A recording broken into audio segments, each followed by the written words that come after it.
Oke, selamat pagi semuanya.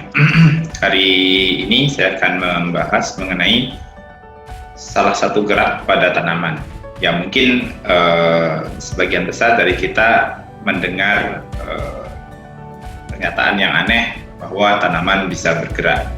Tetapi gerak yang kita maksud di sini adalah bukanlah gerak seperti yang kita umumnya tahu, yaitu gerak berpindah tempat, tapi gerak sebagian tubuh dari tanaman mendekati atau menjauhi arah rangsang atau yang dikenal dengan istilah tropisme. Untuk pembahasan lebih lanjut, mari kita saksikan video berikut ini. Oke, mungkin banyak dari teman-teman pernah melihat adanya gerak tanaman seperti yang saya tunjukkan, yaitu tunas tumbuhan itu tumbuh membengkok. Dan biasanya pertumbuhan ini terjadi karena adanya pemberian cahaya dari satu sisi, artinya cahaya diberikan secara tidak rata. Nah, pertumbuhan mengarah ke arah datangnya cahaya itu dikenal dengan istilah fototropisme. Bagaimana fototropisme terjadi?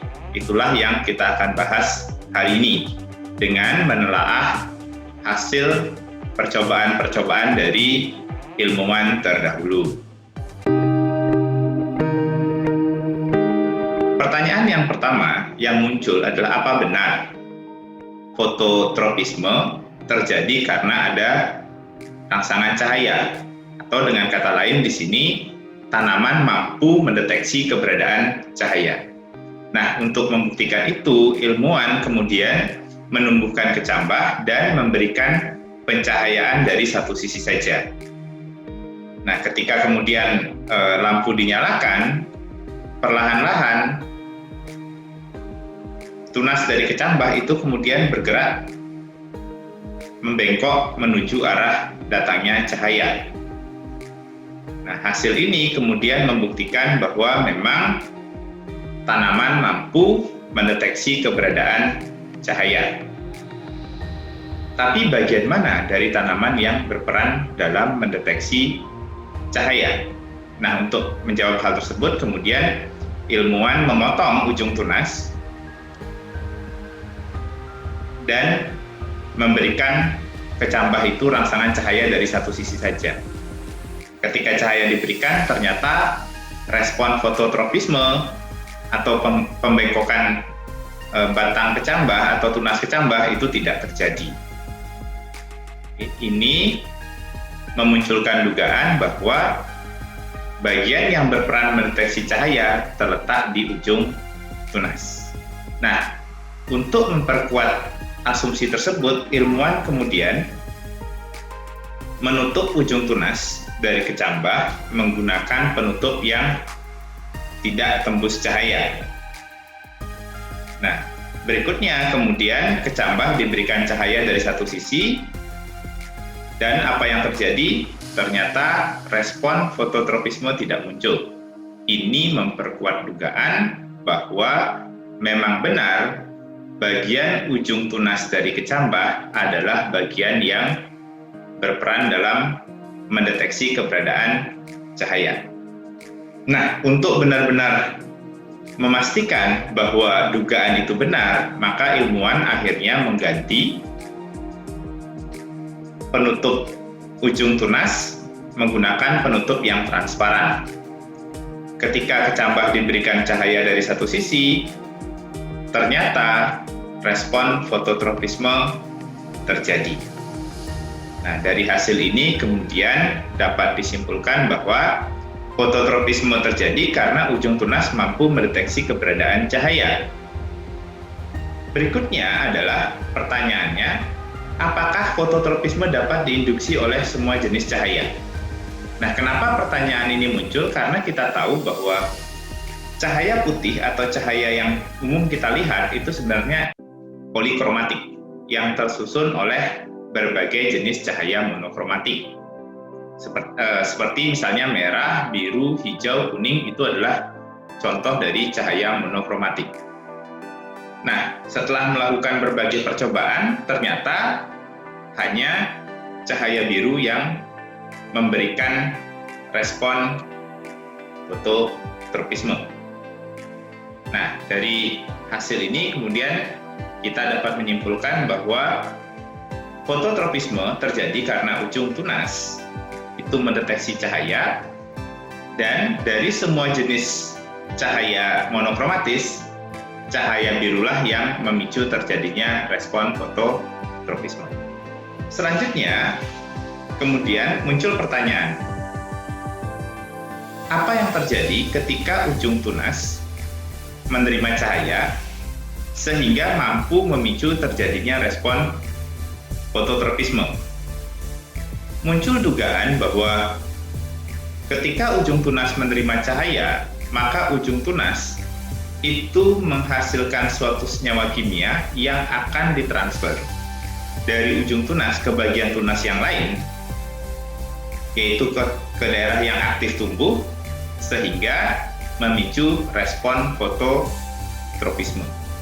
Nah, untuk membuktikan hal tersebut, ilmuwan kemudian memotong ujung tunas dan memisahkan bagian ujung tunas dengan bagian tunas yang lain menggunakan plastik mika, di mana plastik mika ini tidak bisa ditembus oleh senyawa kimia yang diproduksi oleh ujung tunas.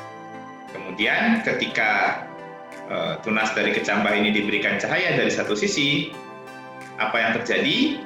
Ternyata respon fototropisme tidak terbentuk.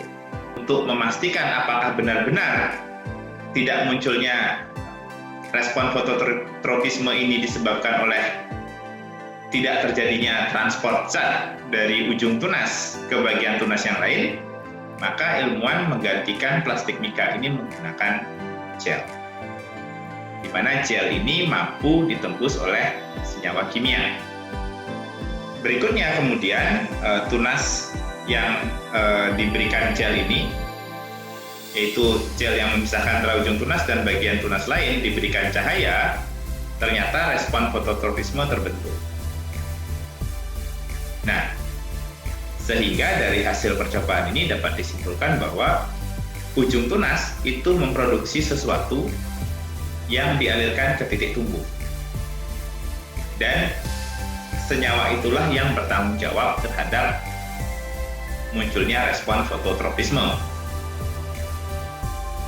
Percobaan lebih lanjut kemudian membuktikan bahwa zat tersebut adalah auksin.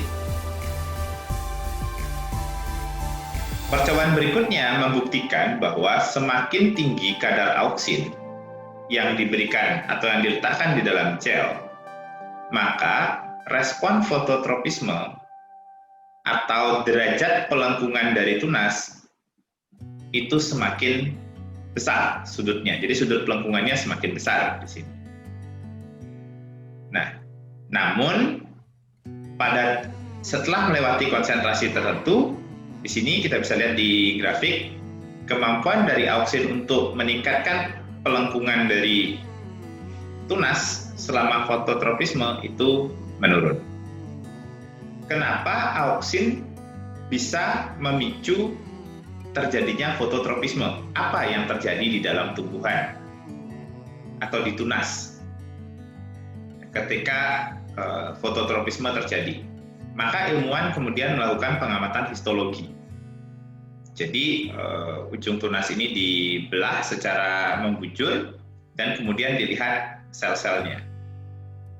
Ternyata sel di area yang terkena cahaya itu berukuran lebih pendek daripada sel-sel pada bagian yang tidak terkena cahaya. Sehingga muncul kemudian dugaan, apakah cahaya merusak auksin yang ada pada daerah yang dekat dengan cahaya, atau jangan-jangan karena ada cahaya, auksin kemudian akan berpindah dari daerah yang terkena cahaya menuju daerah yang tidak terkena cahaya.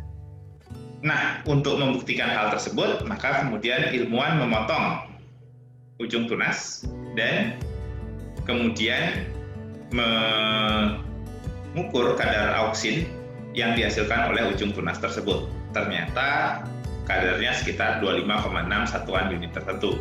Nah, kemudian ujung tunas yang lain diberikan cahaya di satu sisi dan diukur kadar auksinnya. Ternyata kadar auksin yang dihasilkan dari tunas yang diberikan cahaya dan tidak diberikan cahaya itu tidak berbeda jauh. Dan ini menunjukkan bahwa cahaya tidak merusak auksin. Nah, pertanyaan berikutnya, berarti cahaya menyebabkan auksin berpindah. Untuk membuktikan hal tersebut, maka akhirnya ilmuwan melakukan eksperimen lanjutan atau penelitian lanjutan. Pertama-tama ilmuwan membelah ujung tunas dan memisahkannya dengan menggunakan plastik mika. Ternyata kedua sisi dari tunas tersebut, ujung tunas tersebut itu memproduksi auksin dengan kadar yang sama, yaitu sekitar 11, sekian satuan unit tertentu. Nah, pada percobaan yang lain, tunas kemudian dipisahkan pada bagian dasar, seperti terlihat pada gambar, namun pada bagian ujung itu masih menyatu. Ketika kemudian tunas tersebut diberikan cahaya, maka apa yang terjadi? Sisi yang terkena cahaya memiliki kadar auksin kurang dari 11 satuan unit tertentu.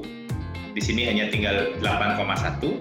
Sedangkan di bagian yang tidak terkena cahaya, di sini kadar auksinnya lebih tinggi dari 11, yaitu 15,4. Nah, hasil ini kemudian mendukung bahwa auksin itu berpindah posisi pada ujung tunas ketika terkena cahaya. Dan perpindahan terjadi dari daerah yang terkena cahaya ke daerah yang tidak terkena cahaya. Nah, dari hasil ini kemudian kita dapat menyimpulkan bahwa cahaya itu mengubah distribusi auksin, sehingga bagian yang tidak terkena cahaya akan memperoleh auksin lebih banyak. Dan ini memicu sel-sel yang tidak terkena cahaya tumbuh lebih cepat, dan akibatnya batang itu membengkok ke arah datangnya cahaya dan memicu pergerakan yang kita sebut dengan gerakan fototropisme. Baik, itu info yang bisa saya bagikan. Semoga informasi tersebut membantu proses belajar dari adik-adik sekalian. Akhir kata saya ucapkan terima kasih dan matur suksema. Selamat merayakan Hari Raya Galungan untuk yang merayakan. Terima kasih.